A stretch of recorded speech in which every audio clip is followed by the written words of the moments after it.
हरे कृष्णा राधे राधे। दोस्तों, आप सभी का मेरे इस YouTube चैनल में हार्दिक स्वागत है। एकादशी का व्रत सभी व्रतों में से उत्तम माना जाता है और फाल्गुन मास के कृष्ण पक्ष की एकादशी को विजय एकादशी के नाम से जाना जाता है। इस बार 6 और 7 मार्च को एकादशी का व्रत रखा जाएगा और एकादशी का व्रत करने से सभी कामों में विजय मिलती है। जो भी काम में आप सफलता पाना चाहते हैं, उन सभी कामों में विजय एकादशी में व्रत रखने से सभी कार्य पूर्ण होते हैं। तो दोस्तों, सबसे पहले जान लेते हैं कि एकादशी तिथि कब प्रारंभ हो रही है। फाल्गुन मास की कृष्ण पक्ष की एकादशी तिथि जो कि 6 मार्च बुधवार को 6:30 पर सुबह के प्रारंभ हो रही है और एकादशी तिथि का समापन 7 मार्च गुरुवार को सुबह 4:13 पर रहेगा और 6 मार्च की विजय एकादशी का मुहूर्त सुबह रहेगा 6:41 से लेकर सुबह के 9:37 तक और व्रत का पारना का समय रहेगा 7 मार्च की दोपहर को 1:43 से लेकर शाम के 4 बजे तक रहेगा और जो असली विधान है एकादशी तिथि का व्रत रखने का, वो हमेशा ही हम उदय तिथि को मानते हैं।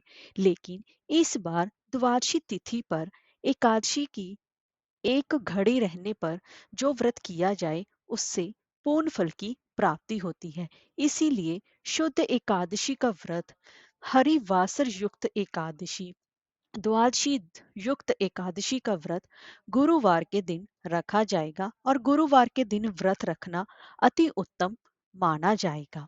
और दोस्तों, इसी के साथ साथ जो लोग 7 मार्च को अब गुरुवार का व्रत जो 7 मार्च को रखा जाएगा, तो उनके लिए व्रत का पारना 8 मार्च को किया जाएगा, जो कि उस दिन शिवरात्रि का व्रत भी पड़ रहा है। तो जो लोग शिवरात्रि का व्रत करने वाले हैं, वह अपने व्रत का पारण पानी पीकर, तुलसी पत्तर खाकर या फलाहारी खाकर भी अपने व्रत का पारण कर सकते हैं और उसके बाद वह महाशिवरात्रि का व्रत शुरू कर सकते हैं। अब जान लेते हैं कि 8 मार्च को शुक्रवार को व्रत पारण का समय क्या रहेगा। सुबह 6:38 से लेकर सुबह के ही 7:50 तक रहेगा। उस समय आपको अपने व्रत का पारण करके महाशिवरात्रि का व्रत प्रारंभ कर देना चाहिए। तो दोस्तों, आज की मैं आपको इस वीडियो में विजय एकादशी व्रत कथा का रसपान कराने जा रही हूँ। तो चलिए वीडियो शुरू करते हैं। दोस्तों, अगर आपको हमारी ये वीडियो अच्छी लगी हो तो लाइक शेयर और सब्सक्राइब करना ना भूलें।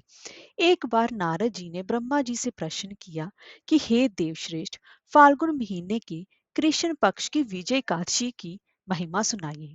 नारद जी की जिज्ञासा का उत्तर देते हुए ब्रह्मा जी ने कहा, नारद जी, ये प्राचीन व्रत बड़ा ही पवित्र तथा पाप नाशकारी है। सच तो ये है कि ये व्रत अपने नाम के अनुसार ही व्रत पालनकारी को विजय दिलाता है। जब मर्यादा पुरुषोत्तम भगवान श्री राम जी ने अपने पिता की आज्ञा का पालन करने हेतु 14 वर्ष के लिए भाई लक्ष्मण एवं पत्नी सीता जी के साथ वन को गए, तब उन्होंने गोदावरी नदी के तट पर पंचवटी नाम के एक सुंदर वन में निवास किया। वहीं पर राक्षस राज रावण परम तपस्विनी सीता देवी जी को अपहरण करके ले गया था। सीता जी के वीरे में भगवान श्री रामचंद्र जी अत्यंत ही वीरे व्याकुल हो गए और वन वन में सीता जी की खोज करने लगे। इसी प्रकार मरनोमुखी पक्षीराज जटायु जी का भगवान श्री रामचंद्र जी से मिलन हुआ।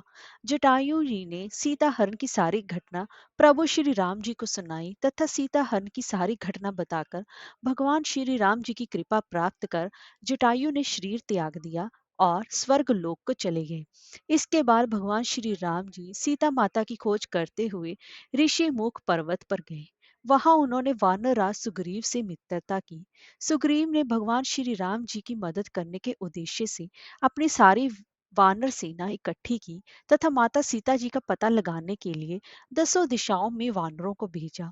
उनमें से हनुमान जी पक्षीराज संपाति के निर्देशों अनुसार समुद्र को लांग कर लंका में गए। वहां उन्होंने अशोक वाटिका में मां सीता जी से भेंट की। जानकी जी को विश्वास दिलाने के लिए भगवान श्री राम जी के द्वारा दी हुई निशानी के रूप में उन्हें ये अंगूठी समर्पित की। उसके पश्चात लंका दहन अक्षय कुमार वध आदि पराक्रम दिखाकर वापस भगवान श्री रामचंद्र जी के पास आए और भगवान श्री राम जी को संपूर्ण वृतांत सुनाया। हनुमान जी से सारी घटना सुनकर भगवान श्री राम जी ने अपने मित्र सुग्रीव जी के साथ विचार विमर्श करके सारी वानर सेना के साथ लंका जाने का निर्णय लिया और विशाल वानर सेना को लेकर श्री राम जी अपने भाई लक्ष्मण के साथ सागर तट पर पहुंचे।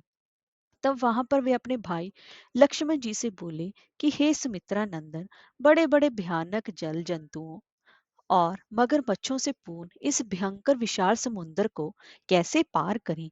लक्ष्मण जी ने कहा, हे पुराण पुरुषोत्तम, हे देवादिदेव, हे भगवान राघवेंद्र प्रभु, इस द्वीप में बकदालभ्य नाम के ऋषि रहते हैं। यहाँ से लगभग आधा योजन 2 कोस की दूरी पर ही उनका आश्रम है। हे रघुनंदन, उन्होंने ब्रह्मा जी का साक्षात दर्शन प्राप्त किया हुआ है। अंतः आप उन्हीं महामना महर्षि जी से समुद्र पार जाने का उपाय पूछिए। लक्ष्मण जी की बात सुनकर भगवान श्री रामचंद्र जी बकधालाभ्य ऋषि के आश्रम पर गए। वहां जाकर उन्हें बड़े आदर के साथ महर्षि जी को प्रणाम किया। बकदालभ्य ऋषि सर्वज्ञ थे। भगवान श्री राम जी का दर्शन करते ही वह जान गए कि ये साक्षात भगवान है। रावण आदि अधार्मिक लोगों का वध और धर्म की स्थापना हेतु ये इस मृत्यु लोक में प्रकट हुए हैं। तब भी औपचारिकता वक्ष ऋषि जी ने पूछा, हे सर्वेश्वर, हे धर्म संस्थापक श्री राम, मेरी कुटिया पर आपका शुभ आगमन किस कारण हुआ है? मैं आपकी क्या सेवा कर सकता हूँ? आदेश दीजिए।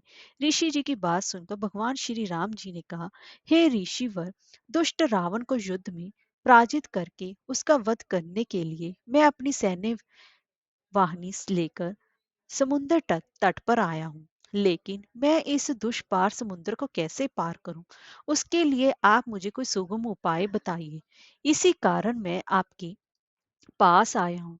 भगवान श्री रामचंद्र जी की बात सुनकर ऋषि बोले, हे भगवान, मैं आपको सभी व्रतों में से एक उत्तम व्रत के बारे में बताऊंगा, जिसके पालन करने से आपको अवश्य ही विजय प्राप्त होगी तथा लंका पर विजय प्राप्त करके आप विश्व में अपनी पवित्र कीर्ति स्थापित करेंगे। आप उस व्रत को बड़े प्यार और श्रद्धा से पालन करें। यह व्रत फाल्गुन मास के कृष्ण पक्ष की विजय एकादशी के नाम से जाना जाता है। इस व्रत का पालन करने से आपको समुद्र पार करने में कोई भी कठिनाई नहीं आएगी तथा आने वाले सभी विघ्नों का नाश भी हो जाएगा। इस व्रत को पालन करने का विधान सुनिए। दशमी के दिन सोना, चांदी, तांबा अथवा मिट्टी का एक घड़ा पानी से भरकर रखें। उस पर आम के पत्ते सजा दें। इसके बाद सुंदर एवं पवित्र स्थान पर एक वेदी की स्थापना करें। 7 प्रकार के अनाज रखकर इस कलश को उस वेदी पर रखें तथा उस कलश के ऊपर सोने से बनी भगवान नारायण की प्रतिमा रखें। एकादशी के दिन तुलसी, गंध, पुष्प, माला, धूप, दीप तथा नवेद आदि सामग्रियों से द्वारा बड़ी श्रद्धा भाव के साथ भगवान नारायण की पूजा करें और सारा दिन व सारी रात उसी प्रतिमा के सामने बैठकर श्री नारायण नाम का जप करते हुए जागरण करें। द्वादशी के दिन सूर्य उदय के बाद किसी पवित्र नदी अथवा जलाशय के पास जाकर कलश की यथाविधि पूजा करके किसी निष्ठावान सदाचार संपन्न ब्राह्मण को अन्न, वस्त्र व धन आदि द्रव्यों के साथ कलश को दान करें। इससे आपको अवश्य ही विजय मिलेगी। भगवान श्री रामचंद्र जी ने उन ऋषि जी के उपदेशानुसार एकादशी व्रत के पालन का संकल्प लिया और उसके फलस्वरूप लंका पर विजय पाई। ब्रह्मा जी ने नारद जी से कहा, हे प्रभु, जो व्यक्ति विधि विधान के साथ इस व्रत का पालन करता है वह इस लोक में अथवा परलोक में सर्वत्र ही विजय प्राप्त कर सकता है। हे प्रभु, यह व्रत विजय दिलाने के साथ साथ व्रतकारी के सभी पापों को भी नाश कर देता है।